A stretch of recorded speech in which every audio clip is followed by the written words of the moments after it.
할렐루야. 2023년의 마지막 날, 마지막 시간을 주 앞에 드리며 전심으로 예배한 우리 성도님들의 삶에 주님의 은혜와 사랑이 가득하시기를 축복합니다. 제가 몇 번 얘기했던 것 같은데 고등학교 1학년 초기에 아주 제가 매우 특별한 경험을 했었습니다. 대성고등학교의 전통이었는데요. 아마 지금도 하고 있다고 들은 것 같은데 시윤이가 이제 가면 하게 되지 않을까. 그게 뭐냐면 야간 행군이에요. 신입생 야간 행군. 이 고등학교 1학년 때 왜 하는지 모르겠는데요. 아마도 학기 초였던 걸로 기억해요. 그날은 일찍 수업을 끝내줬어요. 그리고 집에 가서 이른 저녁을 먹게 하고요. 6시 반인가 그때쯤 모였던 것 같은데요. 그리고 7시에 전 1학년 학생들이 출발을 합니다. 제 기억으로는 잘 기억이 나진 않지만 막 논두렁 옆을 걸어가고 했던 거 보니까 아마 문막 대한리 쪽으로 갔던 것 같아요. 문막이 맞나요 거기가? 아무튼 대한리 쪽, 흥업 대한리 그쪽으로 갔던 것 같아요. 아마 7시에 출발해서 밤 12시까지 걸었어요. 몇 킬로인지는 대략 모르겠지만 12시쯤 걸었고요. 목적지로 보이는 넓은 들판을 만났을 때 총동문회 아저씨들께서 선배님들께서 간식들을 준비해 놓고 계셨어요. 그래서 거기서 간식을 먹고 이게 학교 전통이니까 신입생들에게 간식과 또 음료를 주었죠. 그런데 몇몇 총동문회 아저씨들께서 음료병에 소주를 담아서 학생들이 이럴 땐 마시는 거야 라고 하면서 나눠줬던 기억이 나는데 저는 안 마셨습니다. 분명히. 자, 그리고 나서 한 2시쯤까지 놀다가 아마 다시 걸어왔던 것 같아요. 그리고 학교에 6시인가 7시인가 도착해서는 이제 집으로 흩어졌어요. 그리고 그날 하루는 쉬는 거예요. 자, 대략 제가 기억하기로는 아마 10km 정도가 되지 않았을까 왕복. 왜냐하면 그 많은 학생들이 줄 맞춰 걸어가고 선생님 따라가다 보니까 아마 좀 빠르게 못 걸으니까 한 왕복 10km 정도를 걷지 않았을까 이런 생각이 드는데요. 처음에는 굉장히 힘들 것 같다라는 생각보다는 재미와 기대가 컸습니다. 그렇잖아요. 수업도 일찍 끝나는데 밤에 모이라 하더니 갑자기 막 어딜 가. 또 고등학교 1학년에 또 저같이 또 외향적인 사람들은 뭔가 도전 정신 막 이렇게 생기잖아요. 어디까지 갈까? 목적지가 어딘지도 몰라요. 그냥 선생님이 가는 대로 따라가는 거예요. 근데 먼 거리를 가는데 지금도 그렇지만 그 지역 대안리 쪽은 굉장히 어두워요. 무실동 그쪽쯤 지나가면 굉장히 어두운데 그때도 마찬가지였어요. 선생님들이 라이트를 켜고 또 위험이 있을까봐 차가 이제 선생님들 차 하나 앞에서 인도하고 그 불빛이 없고 그 라이트와 자동차 불빛만 보고 따라가는 거예요. 학생들은 누구를 보고 따라갑니까? 앞에 선생님만 보고 따라가는 거예요. 그럼 뒤에 있는 학생이 선생님이 안 보이면 앞에 학생 뒤통수만 보고 따라가는 거죠. 근데 문제는 뭐냐면요. 앞에 사람만 보고 가야 안전한데 너무 늦은 시간이고 또 갔다 오는 길에는요. 졸린 거예요. 간식까지 먹고 했으니까. 그 가다 보면 앞에 사람만 보고 따라가는데 이상하게 논두렁으로 들어가요. 앞에가 졸면서 논두렁으로 가는 거예요. 그럼 뒤에는 다 논두렁으로 가요. 선생님 막 쫓아오고 찾으러 오고 막 한 10대 명이 논두렁 가서 막 헤매고 있어요. 맨 앞에 있는 애가 졸면서 걷는 바람에. 자, 문제는 그러다 보면 위험이 있을 수 있다라는 거죠. 여러분, 16살 때 어린 학생들이잖아요. 아마 할 것 같아. 이 전통이 깨지지 않았다면 우리 시윤아 화이팅. 대성고등학교 후배입니다. 이제 대성고등학교 들어가게 되는데. 근데 그 당시에 단 한 명의 낙오자도 없었어요. 참 신기하죠?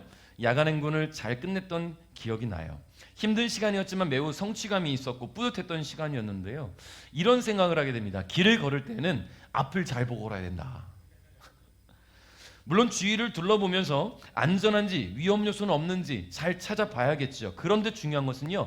앞을 보지 않고 자꾸만 주위를 보다 보면 앞에 불현듯 나타나는 장애물이나 어떤 위험 요소를 발견할 수가 없어요.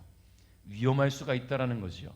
그러니까 이렇게 야간 행군할 때는 선생님만 보고 따라가고 그 뒤에 있는 학생들은 앞에 있는 학생만 보고 따라가고 이게 놓쳐지게 되면 아까 말씀드린 것처럼 논두렁에 막 십수 명씩 들어가는 일이 벌어질 수 있는 거예요. 그렇기 때문에 앞에 있는 사람을 잘 보고 따라가야 된다라는 겁니다. 자, 오늘은 2023년의 마지막 날이에요. 하는 순간 2023년이 사라진 것만 같은 그렇게 한 해가 좀 순식간에 지나간 것 같은데 그만큼 시간이 좀 빨리 지나간 것 같다는 말씀입니다. 그런데요. 그렇게 빨리 지나간 것만 같았던 올 한 해도 참 많은 일들이 있었어요. 개인적으로도 또 국가적으로도 또 전 세계적으로도 참 많은 일들이 있었죠. 때론 웃을 일도 많았고요. 때론 슬퍼할 일도 많았고 화낼 일도 있었어요. 올 한 해는 참 저에게도 새로운 도전의 길을 하나님이 열어주셔서 좋은 경험들을 했고요. 또 우리 국가적으로도 뭐 연예계나 또 정치적으로나 참 많은 일들이 있었잖아요. 또 전 세계적으로 보면 이스라엘과 하마스의 전쟁, 지금 이 순간에도 21세기에 지금 무슨 전쟁이야 하고 있는 이때에도 여전히 러시아와 우크라이나 전쟁이 끝나지도 않았고 여기에 이스라엘과 하마스가 또 전쟁이 벌어지고, 제가 올 한 해 군 장병들을 만나서 강의할 때마다 그런 얘기를 해요. 대한민국은 전쟁 상황이다. 다만 휴전했을 뿐이다. 그러나 우리는 여러분이 있어서 안심하고 살 수 있다. 이런 얘기를 해요. 그래요. 대한민국도 전쟁이 끝나지 않았어요. 언제 우리가 러시아, 우크라이나처럼 전쟁 상황에 직면하게 될지 몰라요. 아무도 알 수 없어요. 요즘 자꾸 이상하게 도발을 할 때마다 미사일 자꾸 쏴대고 도발을 할 때마다 그런 일이 실제로 일어나면 어떻게 해야 될까라는 그런 생각들을 불현듯 하게 됩니다. 제가 아마도 군 장병들을 만나다 보니까 더 그런 생각들을 하게 되는 것 같아요. 그러니까 여러분, 우리는 지금 이 순간 2023년의 마지막 되는 이 순간에 안전하게 한 해를 마무리한 것에 대한 감사가 있어야 된다라는 이야기예요. 때론 절망감, 상실감이 있었을 수도 있습니다. 그러나 지금 우리는 이 시간에 와 있잖아요. 힘든 일들도 있었겠지만, 아픈 일들도 있었겠지만, 기쁜 일, 뭐 좋은 일, 분노하는 일을 다 있었겠지만 지금 우린 이 시간에 와 있어요. 그리고는 조금 후면 새로운 한 해를 맞이한다는 거예요. 여러분, 어떤 사건 사고를 통해 또는 스스로의 어떤 결단, 좀 잘못된 결단을 통해 세상을 등지게 된 어떤 사람들에게는 경험할 수 없는 2024년이 저 여러분 앞에 놓여 있다는 말이죠. 우리는 그 내일을 향해 이 시간 모여 있다는 겁니다. 우리는 지나간 시간들을 뒤로하고 앞을 향해 나아가야 됩니다. 지나간 날들에 대한 후회가 있을 수도 있겠지만 이미 지나간 날들, 후회한들 변하는 건 없어요. 후회한다 한들 바뀔 수 있는 건 없어요. 과거로 가서 바꿀 수 있으면 얼마나 좋겠는가. 그런데 바꿀 수 없어요. 그러므로 만나게 될 날들에 대한 기대를 가지고 소망을 품고 새해를 맞이해야 한다라는 이야기입니다. 오늘 함께 나눌 본문 말씀은요, 제자도에 관한 교훈을 주는 말씀이에요. 제가 뜬금없이 송구영신 예배 때 웬 제자도에 관한 말씀인가 라고 생각할 수도 있겠지만, 여러분 2023년을 마무리하고 2024년을 돌입하는데 베델교회에 김성현 목사가 담임으로 온 지 10년째 되는 해입니다. 과연 나는 제자로서의 삶을 잘 살아왔는가를 좀 돌아보려고 해요. 그러면서 우리 성도님들도 예수 그리스도의 제자로서의 삶을 잘 살아내고 있었는가, 부족했다면 어떻게 하면 예수님의 제자로 사는 것이 옳은 길인가를 함께 나누고 새해를 맞이하고 싶은 거예요. 자, 그러면 이렇게 물어봅시다. 제자는 어떤 사람입니까? 제자는 어떤 사람이 제자예요? 그렇죠. 스승의 가르침을 받는 사람. 아이님, 학생이 제자예요. 맞아요. 학생이 제자죠. 학생은 누구의 가르침을 받죠? 그래요. 선생님의 가르침을 받아서 그 뒤를 따르는 사람이에요. 자, 학생이라 표현했지만 인생이라는 학교를 살아간다면 우리는 인생의 스승들이 참 많아요. 학교에서 나를 가르쳐준 스승님 말고도 인생의 첫 시작을 알려준 부모님이라는 스승이 있고, 내가 사회로 나갔을 때 나의 어떤 길을 제시해준 직장 선배나 인생의 선배들이 있을 수 있어요. 자, 스승이 어떤 길을 가느냐에 따라 제자는 그 뒤를 따라가면서 바른 길로 갈 수도 있지만, 스승이 잘못된 거를 가르쳐주면 제자들은 그 길로 따라갈 수밖에 없어요. 자, 그러니까 이 참된 제자라는 그 역할은 스승의 발자취를 따르는 것이다. 그 가르침에서 벗어나지 않고 최선을 다해 배우고 익히면서 함께하는 것이 바로 제자라는 거예요. 제가 우리 그루터기 목회자회에 목사님 한 분이 사업을 하시면서 목회를 하신 분이 계세요. 자비량으로 목회를 하시고 평일엔 사업을 하시는데 최근에 식당을 개업을 했어요. 최근이 아니고 벌써 1년 됐는데 제가 최근에 갔다 오는 바람에 욕먹었어요. 너만 안 왔어라고 저에게 항상 얘기했는데 최근에 갔다 왔어요. 지난주에 안양의 평촌 쪽에 얼룩말 식당이라는 일식 가정식 집인데요. 너무 맛있는 거예요. 근데 제가 알기로 이 목사님이 평상시에 이 식당을 운영하기 전까지 집에서 어떤 식사도 준비해 본 적이 없는 사람인데 밥이 너무 맛있는 거예요. 이해할 수 없는 거죠. 아니, 집에서조차 밥 한 번 안 해본 사람이 어떻게 이렇게 맛있는 음식을 했을 수 있을까? 어떻게 했을 수 있을까요? 스승에게 배웠으니까 가능한 거예요. 레시피를 받고 그대로 하니까 맛있다. 제 친구 목사님 윤승재 목사 같이 갔거든요. 윤승재 목사 요리 잘해요. 근데 이런 생각을 했어요. 윤승재 목사는 여기서 배우면 분명히 맛이 없을 거다. 왜냐하면 이 친구는 새로운 걸 자꾸 개발하려고 하거든요. 요리를 잘하니까 정해진 대로 해야 맛있는데 제가 이런 자꾸 설교 때 자기에게 하지 말라 그랬는데 자꾸 새로운 걸 개발하려고 하다 보니까 원래 본연의 맛을 잃을 수도 있지 않을까라는 제 생각이 살짝 들었어요. 그러니까 아예 무지하면 오히려 스승의 뒤를 잘 따라갈 때 받아들이고 흡수하고 그대로 스승의 모습을 닮아갈 수 있기 때문에 참된 제자는 스승의 발자취를 잘 따라가는 것이 중요합니다. 할렐루야. 하나님의 자녀로 부름받은 저와 여러분은 우리 모두 예수님의 제자가 되어야 됩니다. 예수의 보혈로 구원받은 하나님의 자녀가 되었으니까 우리도 주를 위해 살아가는 제자가 되어야 된다는 말이에요. 그러면 무지해야 돼요. 오히려 이것저것 말고 저것저것 말고 이것저것 말아가지고 머릿속으로 많이 생각하려고 하면 오히려 예수의 제자가 될 수 없어요. 오히려 백지와 같이 비워놓고 주님이 채우시는 은혜로 내 삶을 따라간다면 참된 제자가 될 수 있는데 하는 게 많아. 이것도 공부해보고 저것도 공부해보고. 여러분 도울 선생님이 신학 공부했던 거 아십니까? 아는 게 많아요. 든 게 많아요 머릿속에. 그러니 부딪히고 충돌되고 결국은 자기 길로 찾아갈 수 있지 않겠습니까? 여러분 이단들이 왜 나옵니까? 다 신학했던 사람들, 물론 아닌 사람도 있지만 왜 이단이 나오겠어요? 자기 생각을 겸하니까 그래요. 스승의 발자취를 그대로 따라가면 되는데, 예수님의 발자취 말씀만 그대로 따라가면 되는데 내 생각을 가미하니까, 내 생각을 넣기 시작하니까 나의 해석이 나오게 되고 다른 길을 찾게 되죠. 그러니까 바른 제자가 될 수 없는 거예요. 오늘 말씀은 어떤 사람이 제자가 될 수 있는가를 우리에게 가르쳐주고 있습니다. 57절부터 58절 한번 읽어볼게요. 같이 있습니다. 시작.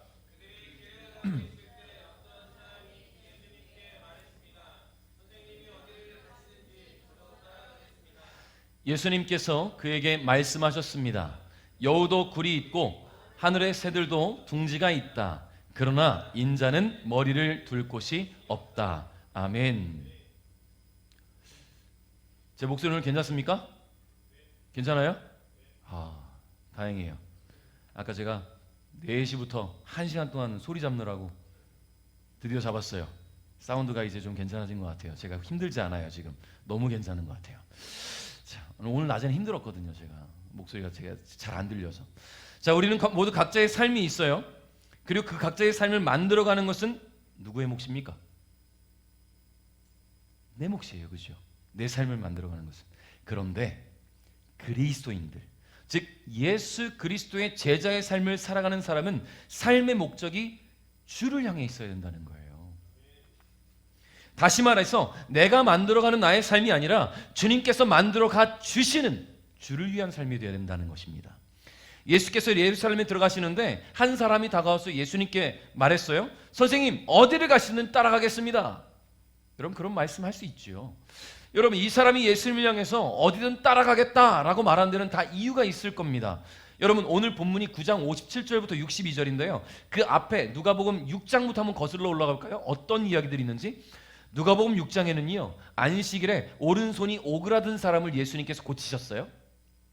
그리고 12제자를 뽑으신 이후에는 온 유대와 예루살렘과 두로와 시돈 해안 지방으로 다니시면서 하나님 말씀을 가르치셨고 동시에 수많은 병자들을 고치셨어요. 자, 7장에 넘어가서는요. 백부장의 병든 종을 말씀으로 고치셨고요. 한 과부의 죽은 아들을 살리셨습니다.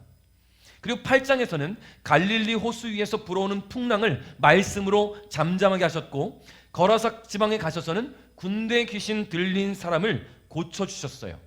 그리고 또 회당장 야이로의 죽은 딸을 살리셨죠. 뭐라고 말씀하시면서 달리다곰이라고 말씀하셨죠. 소녀야 일어나라. 그리고 그 과정에 12년 동안 혈루증으로 고통받던 여인이 예수님의 옷깃을 손으로 잡으면서 12년 만에 혈루증이 낫게 되었습니다.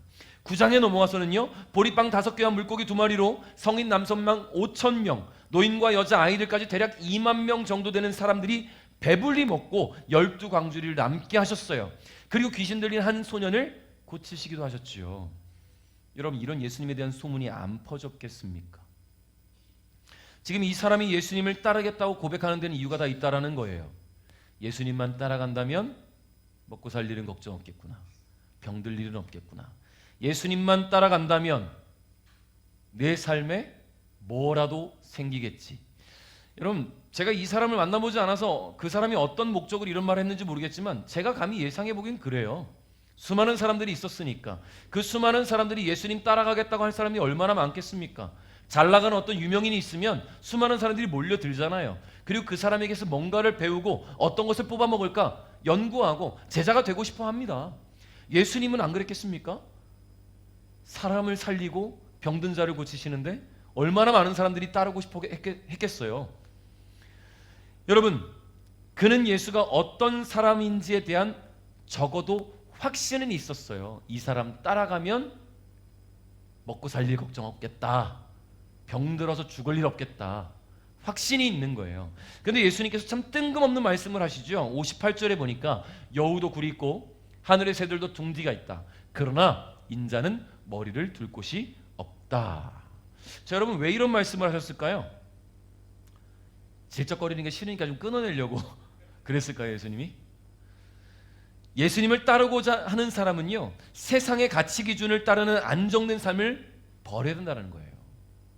세상에서 가치 있다 말하는 그런 안정된 삶, 세상의 가치 기준에 부합되는 그런 평안한 삶 기대하지 말아라. 나 집 없어. 나 돈 없어. 나 머물 곳 없어. 심지어 여우도 굴이 있는데 새들도 둥지가 있는데 나는 머리 둘 곳이 없어. 따를 수 있겠니? 이게 포인트예요. 그래도 따를 수 있습니다가 돼야 되는 게 포인트인데 사람들은 모르죠.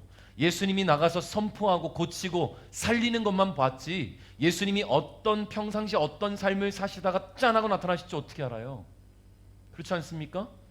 예수님이 의리의리한 집에 사시다가 오늘은 조금 편하게 입고 나오셔서 말씀을 가르치시고 병든 자를 고치시고 죽은 자를 살리실지, 그리고 열심히 사역하신 이후에 의리의리한 집으로 들어가실지 어떻게 알아요? 사람들은 모른단 말이에요. 예수님이 어떻게 사시는지.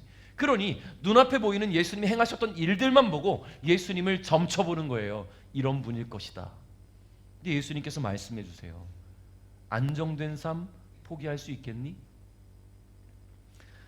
여러분, 물론 안정된 삶을 기대하지 말라는 것이 예수님을 따라가면 쪽박 찬다 이런 말이 아닙니다. 삶의 가치 기준을 어디에 둬야 하는지에 대한 말씀이에요. 예수님은 세상의 가치 기준으로 보면 아무것도 가진 것이 없는 분이었어요. 그죠?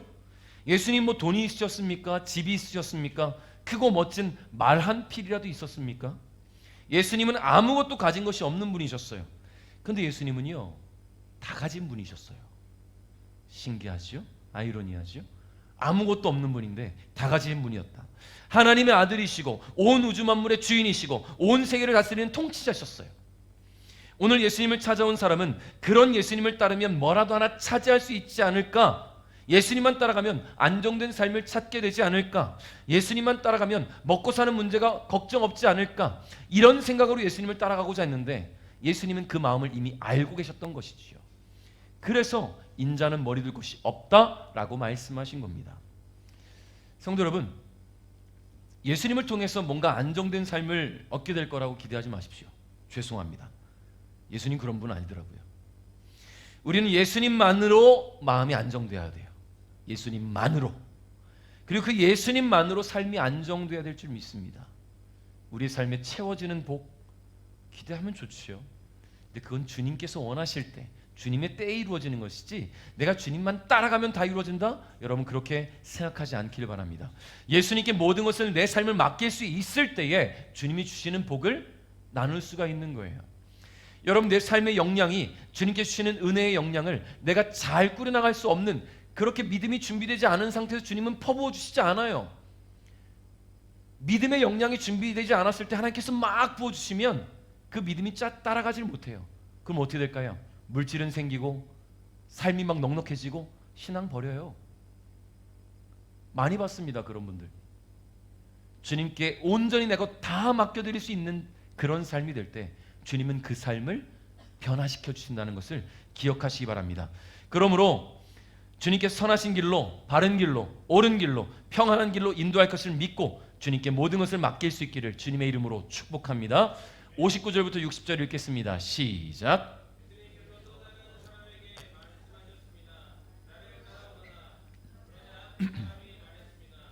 먼저 제 아버지의 장례를 치르게 해 주십시오. 예수님께서 그에게 말씀하셨습니다. 죽은 사람들에게 죽은 자를 묻게 하고 너는 가서 하나님 나라를 전파하여라. 아멘. 자, 예수님은 곁에 있던 또 다른 사람에게 나를 따라와라 라고 말씀하세요. 아까 그 사람은 자기가 자발적으로 예수님 내가 주님을 따라가겠습니다 라고 말했었는데 지금 이번엔 반대로 예수님께서 너 나 따라와 라고 말씀하시는 거예요. 자, 이 사람은 역시 예수님을 따르고자 하는 마음은 있었어요. 이 사람도 역시 예수님에 대한 소문을 들었거나 그분이 하시는 일들을 보았거나 경험했던 그런 사람이겠죠. 그러니 따라갈 준비는 되어 있던 것 같습니다. 그런데 이 사람은 우선순위를 명확하게 정하지 못했습니다. 나를 따라오너라 라고 말씀하시는 예수님께 이 사람이 뭐라고 말하냐면 예수님 나의 아버지의 장례를 치르고 나서 따르게 해주십시오 라고 요청을 해요. 허락을 구하고 있어요. 여러분, 아버지가 돌아가셨다면 장례를 치르는 일은 너무나 중요한 일이죠. 모든 일들을 제쳐놓고라도 아버지의 장례를 치르는 것이 맞을 겁니다. 근데 지금 이 사람을 콜링하고 있는 분이 누굽니까? 누구예요? 예수님이에요.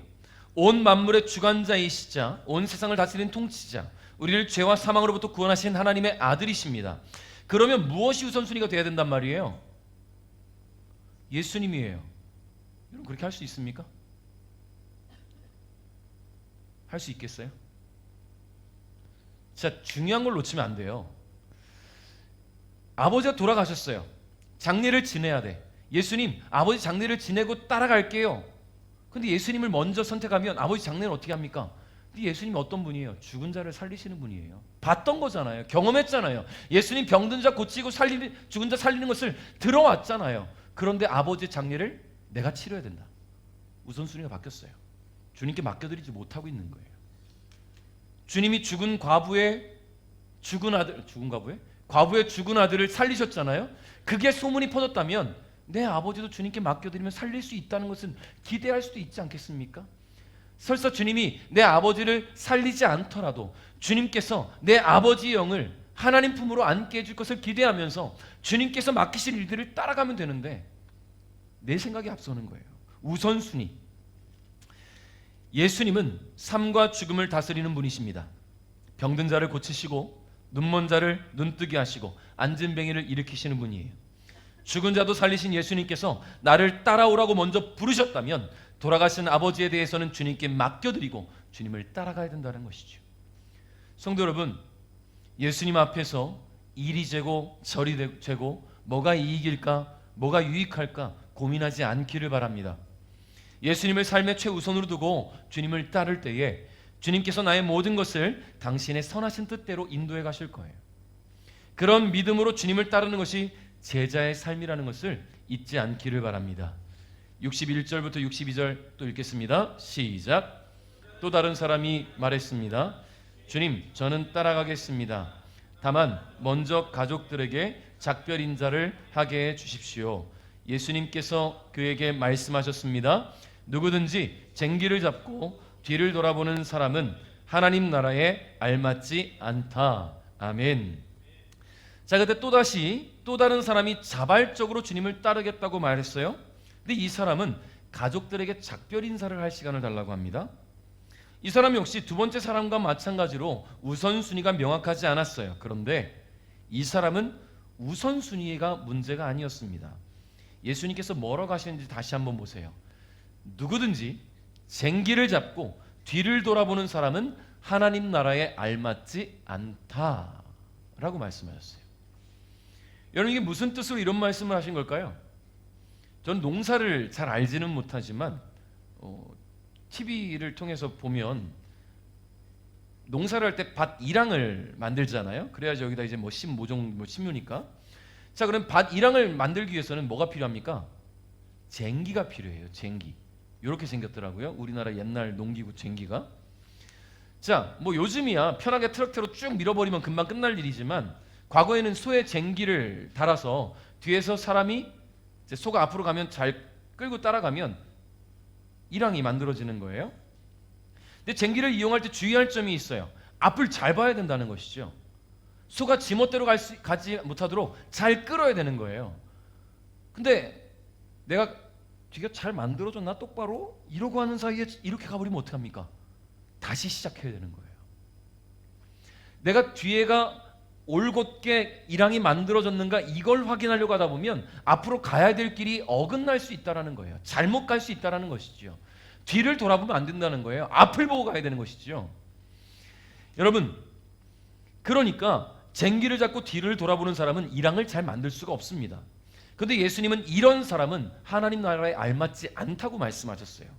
이것은 어떤 일을 하기로 결단을 하고 도전을 한 이후에는 자기 결정에 대해서 갈등하거나 후회하거나 다른 사람의 눈치를 보지 말아야 된다는 것입니다. 여러분, 이 사람이 가족들에게 인사를 하고 오겠다, 작별 인사하고 오겠다 하고 갔어요. 자신의 선택이 옳았는지 그렇지 않은지 가족들의 이야기를 듣고 싶었던 게 아닐까요? 가족들이 야, 예수라는 사람이 아무것도 가진 것이 없는 사람인 것 같은데 굳이 따라가야 되니? 아, 그런가? 번복이 올 수 있어요. 자신의 마음의 결정과 결단이 가족들과 만나서 이야기하는 순간, 다른 사람의 이야기, 조언을 듣는 순간 내 생각과 내 결단은 흩어질 수 있습니다. 여러분, 기도할 때 마음에 결단하셨던 것들이 있다면 밀고 나가셔야 돼요. 누군가에게 조언을 구하겠다? 그 조언이 여러분의 기도를 망가뜨릴 수 있다는 것을 기억하십시오. 앞만 보고 가는 거예요. 내 기도를 누가 들어주십니까? 주님이 들어주시는데 왜 사람에게 조언을 구해요? 왜 사람에게 조언을 구합니까? 기도는 주님께 하는 거예요. 내가 결정하고 기도하는 것이 사람의 조언을 통해서 바뀌어져서는 안 됩니다. 오직 앞에 계신 예수님만 보고 따라가야 된다는 거예요. 그러므로 예수님을 따르기로 결정했다면 자신의 결정에 확신을 갖고 가시기 바랍니다. 다른 결정도 아니고 예수님을 따르겠다는 결정인데 다른 사람의 눈치를 보고 주변 환경을 보면서 자꾸 주님을 향한 시선을 놓치게 되면 이랑이 어떻게 되겠어요? 잘못된 길로 가겠죠. 우리의 길도 비전도 목표도 그렇게 될 수 있습니다. 시선을 놓치면 마음이 흔들립니다. 마음이 흔들리면 결정은 번복될 겁니다. 결정이 번복되면 예수님의 제자가 될 수 없겠죠. 사랑하는 성도 여러분, 예수님은 뒤에 계시지 않아요. 예수님은 앞에 계십니다. 예수님은 지나간 날들 속에 머물러 계시지 않고 우리가 나아가야 할 소망의 날들 가운데서 우리보다 앞서가고 계십니다. 그러므로 앞에 계신 예수님만 바라보고 가십시오. 주님만 바라보면서 주님이 예비하신 은혜와 축복의 길로 나아가시기 바랍니다. 말씀을 맺겠습니다. 2023년은 지나갔어요. 좋았던 일, 나빴던 일, 기뻤던 일, 슬펐던 일, 우리가 한 해 동안 경험했던 모든 일들이 다 지나갔습니다. 그런데요, 뒤돌아보지 마십시오. 뒤돌아보고 아쉬워하고 후회해도 이미 그려진 일들은 지울 수 없어요. 대신 우리에게는 아직 그려놓지 않은 하얀 도화지와 같은 2024년이 있습니다. 후회가 남을 만큼 아쉬웠던 일들이 있었다면 2024년이라는 하얀 도화지에 펼쳐질 삶을 내가 그려놓지 말고 주님이 그려넣으실 수 있도록 주님께 내 삶의 펜을 드리시면 돼요. 주님께서 멋지고 아름답게 저와 여러분의 삶을 그려가실 겁니다. 믿고 맡기면 돼요. 그래서 앞에 계신 예수님만 바라보며 따라감으로 예수님의 제자로서의 삶을 온전히 살아가고 그로 인해 하나님이 예비하신 은혜와 축복이 깃든 한 해를 설레는 마음으로 맞이하는 우리 베델 가족 여러분 될 수 있기를 주님의 이름으로 축복합니다.